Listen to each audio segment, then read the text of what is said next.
अपना परिचय दे दूं। मैं पूर्व में छात्र नेता रहा, अंगद यादव नाम है मेरा। और मैं इस बार जाति पाति से उठ के और मैं भारतीय जनता पार्टी के जो यहाँ सुयोग्य योग्य प्रत्याशी हैं श्री शशांक मणि जी, मैं उनके पक्ष में अपने वोट का मतदान करूंगा।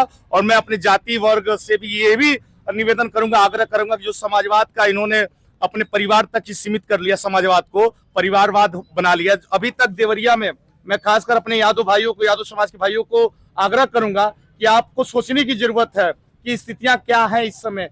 क्योंकि समाजवादी पार्टी यादव समाज तो कह रहा है कि हम डर रहे हैं, जिससे मैं बात यादव पे करना नहीं चाहता था। अंगद यादव, मैं बैठिए भाई साहब, मैं जी छोटा सा बात रखूं, बैठिए। क्यों समाजवादी पार्टी में कोई ऐसे यादव चेहरा नहीं था कि जो आजमगढ़ से भी चुनाव लड़ सकते थे? तमाम यादव बड़े चेहरा है समाजवादी पार्टी के लिए, जो झंडा ढोते हुए बुजुर्ग होने जा रहे हैं, उन लोगों को भी मौका दिया जा सकता। धर्मेंद्र यादव से काफी हद तक अच्छे लोग वहां थे, लेकिन समाजवादी पार्टी ने अपने परिवार को छोड़ यादव समाज को कोई मैसेज भी देना? जी, मैं अपने यादव भाइयों को मैसेज देना चाहता हूं कि आप लोग जो भ्रमित है समाजवाद को 1992 से लेकर मुलायम सिंह के बैनर तले आके एक समाजवाद का नारा लेके कि मैं साइकिल के प्रति समर्पित रहूंगा, साइकिल के प्रति जीवन अपना खत्म करूंगा, तो ये भ्रम से आप लोग उठिए, निकलिए। अंगद यादव अभी जो है, जब मैं सोशल मीडिया पर इस वीडियो को पोस्ट करूंगा तो लोग बताएंगे कि ये नाम झूठा है, आधार कार्ड है। जी जी, पूरा आज जनपद यहाँ जो भी लोग हैं आप लोग पूछ सकते हैं। मैं पूर्व में छात्र संघ का नेता रहा बीआरडीपीजी कॉलेज का, और मैं अपने यादव भाइयों से ये निवेदन आग्रह करूंगा कि देखिए समाजवाद और साइकिल और अखिलेश यादव से भ्रमित कर दी है यादवों को कि। नमस्ते, मेरा नाम आयुष है और आप देख रहे हैं गोरखपुर लाइव। गोरखपुर लाइव की टीम देवरिया में है। देवरिया लोकसभा चर्चा का विषय है क्योंकि शशांक मणि त्रिपाठी बीजेपी के प्रत्याशी। हमेशा बीजेपी बाहरी लोगों पर दांव लगाती थी। देवरिया लोकसभा से कांग्रेस के प्रत्याशी अखिलेश प्रताप सिंह रुद्रपुर के पूर्व विधायक रहे। अखिलेश प्रताप सिंह रुद्रपुर के रहने वाले हैं, देवरिया जनपद है, लेकिन वो वोट नहीं डाल पाएंगे क्योंकि वो देवरिया लोकसभा के अंतर्गत नहीं आते हैं। मतलब रुद्रपुर जो विधानसभा है वो बांसगांव लोकसभा में आता है। तो एक तरीके से कहा जाए, कुछ लोग बता रहे हैं यहाँ मुकाबला है ही नहीं, क्योंकि टिकट बीजेपी ने बहुत शानदार दिया है, शशांक मणि त्रिपाठी को दिया है। देवरिया के लोग हैं, बैठे हुए थे, शाम का समय है, हम जानेंगे कि चुनाव का माहौल क्या है। क्या नाम है आपका? सिद्धार्थ त्रिपाठी नाम है मेरा। अच्छा, आपकी तो देवरिया का बेटा को टिकट मिला है। देवरिया के लोगों में काफी नाराजगी रहती थी कि देवरिया में पहले जो है रमापति जी को, इसके पहले कलराज मिश्रा को, देवरिया के लोगों को टिकट नहीं मिलता है। इस बार तो घर का बेटा है। भारतीय जनता पार्टी ने बहुत ही अच्छे कैंडिडेट को इस बार टिकट दिया है। देवरिया के न सिर्फ स्थानीय बल्कि योग्य उम्मीदवार, जितने लोग यहाँ कंटेस्टियन हैं, हम विपक्ष की बात नहीं करेंगे, विपक्ष के लोग अपनी बात रखेंगे, लेकिन एक बहुत ही अच्छे पढ़े लिखे सुयोग्य उम्मीदवार को भारतीय जनता पार्टी ने उम्मीदवार। अच्छा, एक बात और हमको बताना था कि जब लोकसभा में लोग घूम रहे हैं, डुमरियागंज जा रहे हैं, बस्ती में जा रहे हैं, कुशीनगर जा रहे हैं, महाराजगंज जा रहे हैं, देवरिया आना, तो लोग एक चीज बता रहे हैं कि देवरिया के अलावा कहीं का भी प्रत्याशी जो बीजेपी के समर्थित लोग हैं, वो कह रहे हैं कि मोदी योगी तो पसंद है, मजबूरी में वोट करेंगे, लेकिन देवरिया में सुयोग्य प्रत्याशी मिला है भारतीय जनता पार्टी को। एक गोरखपुर बस्ती मंडल में इकलौता प्रत्याशी है जिसका कहीं विरोध नहीं है। हो सकता है पहली बार चुनाव लड़ रहे हो, एक कारण हो सकता है। देखिए, शशांक जी का जो अनुभव है, निश्चित रूप से आप बस्ती मंडल को उठा लीजिए, चाहे आप उठा लीजिए देवी पाटन मंडल को और गोरखपुर कमिश्नरी को उठा लीजिए, तो आप देखिए कि इतना फेयर और इतना क्लियर कैंडिडेट किसी भी जनपद के लोकसभा सीट पर उम्मीदवार नहीं है। भारतीय जनता पार्टी ने बहुत ही शानदार कैंडिडेट में देवरिया में दांव खेला है। भारतीय जनता पार्टी का एक शानदार कैंडिडेट देवरिया में मिला है। क्या नाम है आपका? गंगा सिंह कुशवाहा।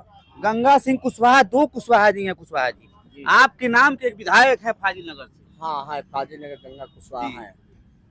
कहा जा रहा है कुशवाहा जी लोग नाराज? नहीं, नाराज तो नहीं है। स्वामी प्रसाद मौर्य नाराज नहीं, उससे मतलब नहीं है। आप दूसरे वाले मौर्य जी? हाँ, दूसरे वाला मौर्य नहीं है, हम लोग मान्य समर्थित भाजपा के लोग, राष्ट्रवादी मौर्य। राष्ट्रवादी। देखिए, स्वामी प्रसाद मौर्य जब दावा करते हैं कि पिछड़ों के साथ बीजेपी अन्याय करती है, तो एक कुशवाहा जी हैं, गंगा सिंह कुशवाहा नाम है, ये कह रहे हैं बीजेपी समर्थित आप लोग हैं और देवरिया के रहने वाले हैं। अखिलेश प्रताप सिंह के बारे में कुछ कहेंगे? जब सरकार थी कांग्रेस की केंद्र में तो काफी उन्होंने विकास किया गैस को लेकर। नहीं, अखिलेश सिंह ने यहाँ कोई विकास नहीं किया। यहाँ विकास जो इस समय जो 14 से जो सरकार चली आ रही है, जब से मोदी जी की सरकार, तब से विकास, हर जगह विकास ही विकास है। एक ऐसा भी यहाँ मौका मिला है जिला देवरिया के लिए, जो यहाँ सज्जन और शिक्षित प्रत्याशी मिले हैं, जो काफ़ी लोगों में उल्लास है। जी, काफी लोगों में उल्लास है, कुछ कहना चाहते थे सिद्धार्थ जी, बताएं। देखिए, ये समाजवादी पार्टी के कार्यकर्ताओं का गढ़ कहा जाता है। हम लोगों ने देखा है कि ये समाजवादी नेताओं का मक्का है। यहाँ से मोहन सिंह जी 2 बार सांसद रहे हैं, समाजवादी चिंतक और विचारक रहे हैं। अनेक समाजवादी नेताओं की जन्मस्थली और कर्मस्थली देवरिया रही है। लेकिन समाजवादी पार्टी की ये सोच मेरी समझ से परे है कि यहाँ पर उसने कांग्रेस का कैंडिडेट क्यों दिया, जबकि यहाँ पर कांग्रेस का न बूथ पे कोई स्ट्रक्चर है। नहीं, 90 के दशक में, 90 के पहले जब मंडल और कमंडल आया, उसके पहले कांग्रेस का भी एक गढ़ हुआ करता था देवरिया। ठीक बात है। कांग्रेस के यहाँ पर शुरुआती बुनियादी दिनों में जब लोकसभा के पहले सदस्य चुने गए तो वो कांग्रेस के ही थे। हम इस बात से असहमत नहीं हैं। लेकिन वर्तमान परिप्रेक्ष्य में कांग्रेस का कहीं कोई वजूद नहीं है। अखिलेश सिंह अच्छे और नेशनल फिगर हैं, प्रवक्ता हैं कांग्रेस के। लेकिन देवरिया लोकसभा के 5 विधानसभा क्षेत्रों में आप जाइए तो कहीं भी आपको अखिलेश सिंह को जानने वाले लोग नहीं मिलेंगे। देखिए, भाई साहब कह रहे हैं कांग्रेस के राष्ट्रीय प्रवक्ता हैं अखिलेश सिंह, लेकिन देवरिया उनका गढ़ नहीं है। मतलब कांग्रेस का गढ़ नहीं, अखिलेश सिंह की बात अलग है। ये समाजवादी पार्टी का गढ़ हुआ करता था। समाजवादी चिंतक मोहन सिंह यहाँ से 2 बार सांसद रहे और श्री प्रकाश मणि को हराया, गोरख जायसवाल को हराया। सही बात है? ठीक बात है। निश्चित रूप से यहाँ समाजवादी पार्टी को अपना कैंडिडेट दिया गया होता तो वो यहाँ पर मुकाबला भारतीय जनता पार्टी से करता है। लेकिन यहाँ पर वर्तमान में एक तरफा मुकाबला है भारतीय जनता पार्टी के पक्ष में। अच्छा, अगर अजय लल्लू लड़ जाते तब क्या होता? कतई नहीं, सेम बात होती। नहीं, सेम बात वाला मामला जैसे लोग कह रहे हैं। उन 2 विधानसभा में, तमकुही में और फाजिल नगर में लल्लू जी का प्रभाव है, जरूर थोड़ा असर छोड़ते अपना। अखिलेश जी से बेहतर लड़ जाते। अखिलेश जी से बेहतर लगते वहाँ पर, उन 2 विधानसभाओं में वो बेहतर लगता है। और अखिलेश सिंह का तो ये क्षेत्र भी नहीं है, क्योंकि अखिलेश सिंह का जो लोकसभा के अंतर्गत आता है रुद्रपुर, वो तो बांसगांव में है, जो उनका विधानसभा है। निश्चित रूप से रुद्रपुर से एक बार विधायक चुने गए वो, उसके बाद से हारे हैं वो और लगातार हार रहे हैं। आप देखे हैं कि मैंने अपने क्षेत्र में उन्होंने भले काम किया हो, लेकिन विधानसभा भी अलग है और लोकसभा भी अलग है। आप इस बात को मानते हैं कि अखिलेश सिंह ने काम किया अपने क्षेत्र में? वहाँ पर वहाँ के लोग ऐसा बताते हैं कि कुछ काम उन्होंने किया है। सिद्धार्थ जी बहुत ईमानदारी से बताए और ये बता रहे हैं कि मैं भारतीय जनता पार्टी का कार्यकर्ता भी हूँ, निश्चित रूप से भारतीय जनता पार्टी के कार्यकर्ता हैं, और ये कह रहे हैं कि अखिलेश सिंह काम किए हैं। वहाँ के लोग बताते हैं कि अखिलेश सिंह ने बहुत काम किया है। हम आपसे भाई साहब बात करेंगे। पहले तो आप कुर्सी लें और बैठें, क्योंकि आप पूरे सर्वे कर रहे हैं पूरे लोकसभा आसपास सिर्फ गोरखपुर लाइव से। धन्यवाद आपको देवरिया की धरती पे आगमन के लिए। सर्वप्रथम आपको धन्यवाद। अभी जो स्थितियां बनी हुई हैं, फिलहाल जो देश में स्थिति है इस समय, पहला मुद्दा बेरोजगारी, शिक्षा, पेपर लीक युवाओं के प्रति जो है, इससे लोगों में कहीं ना कहीं निराशा है और लोग पूर्ण रूप से खुल के सामने नहीं आ रहे हैं अपनी भावनाओं के, नहीं किस पार्टी के बैनर तले मैं जाऊंगा, मैं इनके समर्थन में हूं, मैं इनके प्रति हूं। अभी चीजें वो खुल के नहीं आई हैं।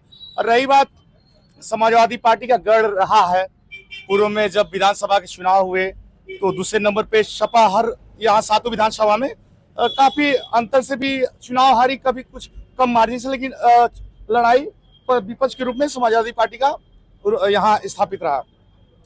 और रही बात अखिलेश प्रताप सिंह जी कांग्रेस और गठबंधन के प्रत्याशी हैं, तो इसमें अभी हमारे बड़े भाई और देवरिया के वरिष्ठ भारतीय जनता पार्टी के नेता भी हैं और इनका अपने क्षेत्रों में भी बोलबाला है। भैया के माध्यम से लोग जुड़ते भी हैं। इन्होंने सही बोला कि अगर सपा कैंडिडेट यहाँ पे उतारती तो कहीं ना कहीं लड़ाई मजबूत रहती। मतलब सपा भी कंफ्यूज हो गई देवरिया में। पूर्ण रूप से कंफ्यूजन है। कुछ लोग ये भी बता रहे हैं, अब एक पत्रकार होने के नाते मैं ये नहीं कहूंगा यहाँ एक तरफा मुकाबला है, क्योंकि लोग इसलिए कह रहे हैं कि रुद्रपुर जो विधानसभा है जहाँ अखिलेश सिंह का जनाधार है, वो विधानसभा बांसगांव के अंतर्गत आता है, वो देवरिया लोकसभा के अंतर्गत नहीं आता है। और ऐसा ही स्थिति महाराजगंज में भी है जहाँ कांग्रेस वाकोवर दे रही है। मैं अपने देवरिया जनपद की और देवरिया लोकसभा की बात करूंगा। मैं यहाँ से बिलोंग करता हूँ, मैं यहाँ का रहने वाला हूँ। तो अभी यहाँ की जनता पूर्ण रूप से खुलकर नहीं आई है, किसके पक्ष में जाना है, किसके पक्ष में नहीं जाना। ये चुनाव के 10 दिन 5 दिन पहले आपको सुनिश्चित हो जाएगा कि देवरिया की मत किसके प्रति।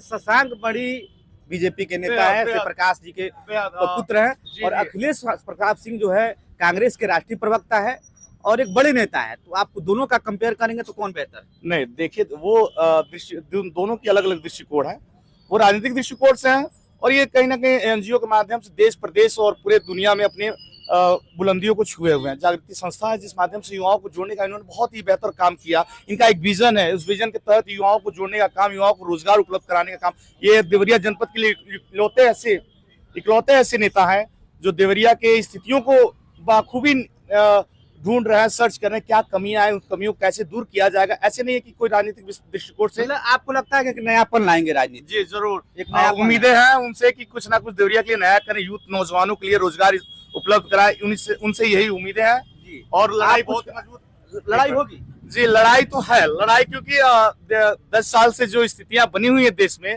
बीच में कोरोना काल में जिस कारण से लोगों को बेरोजगार होना पड़ा और रोजगार के लिए इर्द गिर्द घूमना पड़ रहा है, शिक्षा के लिए थोड़ा सा माहौल जो है वो परिवर्तित हो गया है। तो इस दिशा से देखने को मिल रहा है कि लड़ाई है। लड़ाई है, ये कह रहे हैं भाई सब लड़ाई है और आप कह रहे हैं एक तरफा मुकाबला है, मैं बताऊं सब बम आपको, है। इसके पूर्व जो 19 का लोकसभा चुनाव हुआ तो आपको स्मरण होगा कि बहुजन समाज पार्टी, समाजवादी पार्टी और कांग्रेस पार्टी, तीनों दलों का संयुक्त गठबंधन था। मुझे लगता है कि उससे मजबूत गठबंधन इस बार का नहीं है। 19 में कांग्रेस का गठबंधन नहीं था, कांग्रेस ने संयुक्त होकर चुनाव लड़ा था, देवरिया में होता। देवरिया में लड़ाई लड़ी थी। आपके बहुजन समाज पार्टी के जायसवाल जी कैंडिडेट थे, समाजवादी पार्टी का कोई कैंडिडेट नहीं था, समर्थन था यहाँ पर बसपा के कैंडिडेट को, और कांग्रेस का भी समर्थन था। तो ले दे के मेरा कहना ये है कि यहाँ पर इस बार उससे कमजोर गठबंधन है और बहुजन समाज पार्टी का वोट अब किनारे है। सपा और कांग्रेस इसका स्ट्रक्चर नहीं है। समाजवादी पार्टी के भरोसे अपनी नैया पार लगाना चाहते हैं तो कहाँ तक पार लगेगी, भगवान ही मालिक है, उनका कैंडिडेट भी नहीं है। भगवान ही मालिक है। अब मैं अपना परिचय दे दूं। मैं पूर्व में छात्र नेता रहा, अंगद यादव नाम है मेरा, और मैं इस बार जाति पाति से उठ के और मैं भारतीय जनता पार्टी के जो यहाँ योग्य प्रत्याशी हैं श्री शशांक मणि जी, मैं उनके पक्ष में अपने वोट का मतदान करूंगा।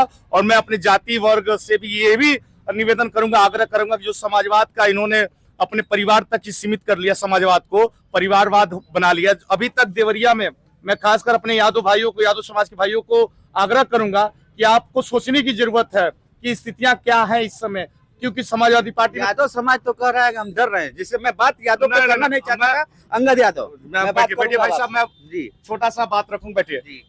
क्यों समाजवादी पार्टी में कोई ऐसे यादव चेहरा नहीं था कि जो आजमगढ़ से भी चुनाव लड़ सकते थे?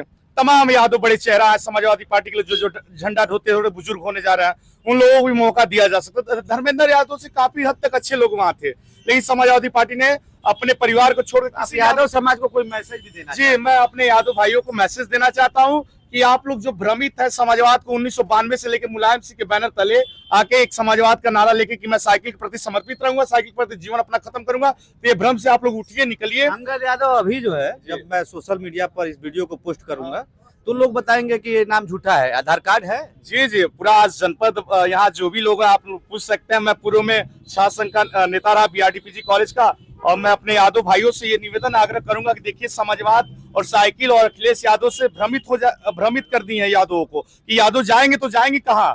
तो इन भ्रम को तोड़ना है। और मेरे यादव भाइयों, यादव समाज के भाइयों से निवेदन है कि अपने मत और अपने अधिकार का प्रयोग, आप खुद समझदार हैं, सुयोग्य हैं, पढ़े लिखे हैं, अपने वोट अधिकार का मतलब समझ रहे हैं, और ऐसे अपने अधिकार मत का प्रयोग करिए जिससे हमें एक बेहतर सुशासन काल मिले और हमें रोजगार भी उपलब्ध हो, और अच्छे योग्य जो यहाँ से लोग चुने जाएंगे तो रोजगार का अवसर जरूर खुलेगा। रोजगार का अवसर जरूर खुलेगा। ये बीजेपी समर्थित कुछ लोग थे और कुछ अंगद यादव ने अपना नाम बताया और परिचय बताया और देवरिया के बारे में जो लोग बता रहे हैं बीजेपी के समर्थित लोग हैं, लेकिन ये कह रहे हैं कि समाजवादी पार्टी यहाँ अगर चुनाव लड़ती तो चुनाव मुकाबला रोचक होता, क्योंकि कांग्रेस का यहाँ कोई अस्तित्व नहीं है। 90 के पहले एक समय हुआ करता था, कांग्रेस का दौर था, लेकिन आज कांग्रेस के पास कोई वोट बैंक नहीं है। कांग्रेस जो है समाजवादी पार्टी के सहारे अपने नैया पार करने की कोशिश कर रही है।